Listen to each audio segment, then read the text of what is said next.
Hello.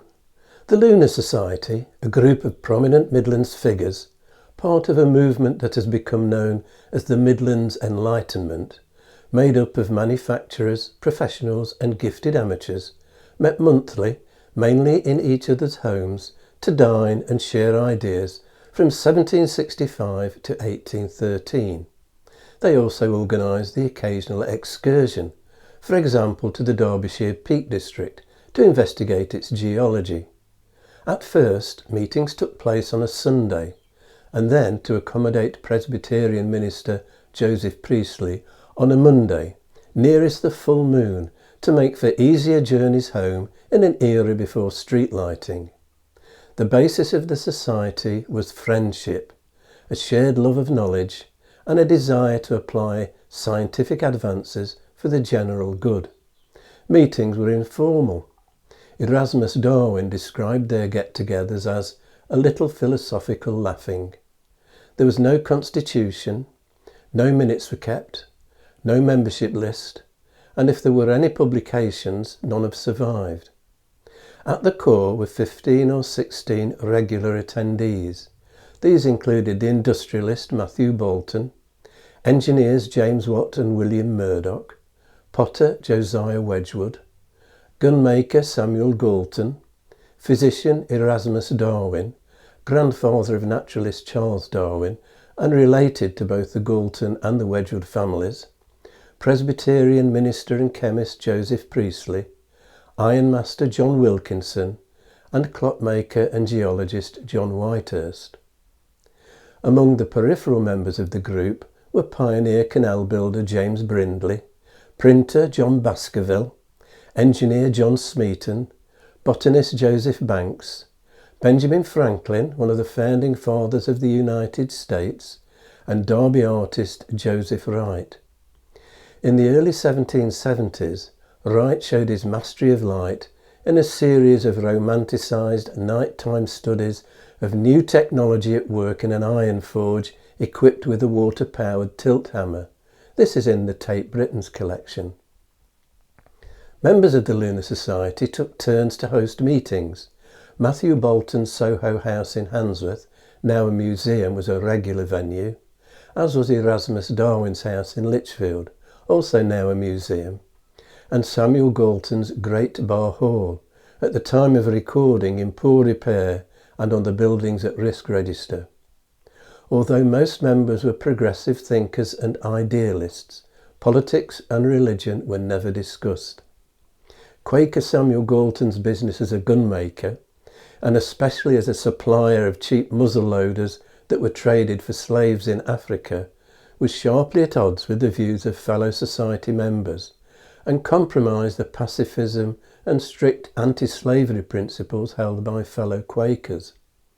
His defence was that he only manufactured the weapons, and what people did with them was not his responsibility. But in 1804, he gave up his gun business and went into banking. The individual members of the Lunar Society exploited their ideas commercially, building factories, canals and steam engines, and the knowledge they acquired was a spur to science, playing a part in the surge of innovation that made industrialised Britain an economic powerhouse.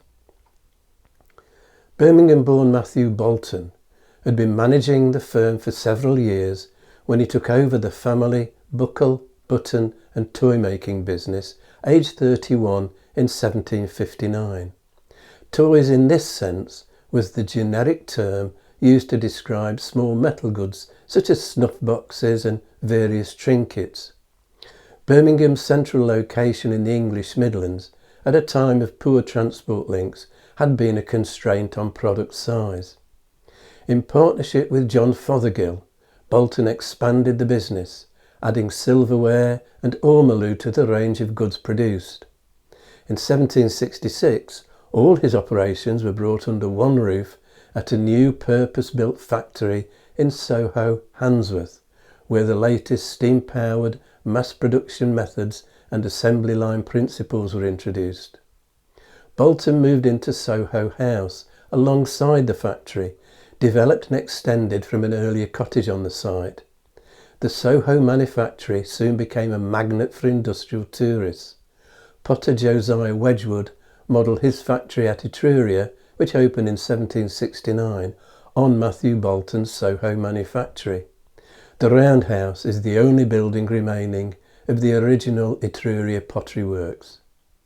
Matthew Boulton's outside interests included serving on a committee that developed Birmingham Dispensary and General Hospital, promoting music festivals and involvement with local theatre. In 1794, he served a term as High Sheriff of Staffordshire. Bolton received little formal education. After his death in 1809, fellow Lunar Society member James Keir, a chemist and glass manufacturer, said of him, "He is proof of how much scientific knowledge may be acquired without much regular study by means of a quick and just apprehension, much practical application, and nice mechanical feelings." The Soho factory was demolished in 1853 and the site is now occupied by housing. A Time Team investigation in 1990 uncovered the building's foundations. John Wilkinson's innovative method of boring cannon barrels to precise tolerances enabled the production of cylinders for James Watt's steam engine. Clockmaker John Whitehurst, a pioneer in the study of how the Earth was formed, has been called the father of modern geology. French naturalist Georges Cuvier labelled Joseph Priestley, best known for isolating oxygen and the invention of soda water, the father of modern chemistry. James Brindley became the father of the canal system. Joseph Banks was the naturalist and botanist on James Cook's great voyage to South America, the Pacific, Australia and New Zealand. More than 75 plant species bear his name, Banksia. I mentioned Samuel Galton moved from gunmaking to banking, and in part 1 I identified a strong banking and credit system that emerged after the founding of the Bank of England in 1694 as one of the factors behind the success of the Industrial Revolution. In 1788, Matthew Boulton set up his own mint at his Soho works. I shall look more closely at banking and the coinage next time. If you've enjoyed this video, hit the like and subscribe buttons and click on the notification bell to be informed when the next video is available, or you can subscribe by clicking on the rose window over my shoulder.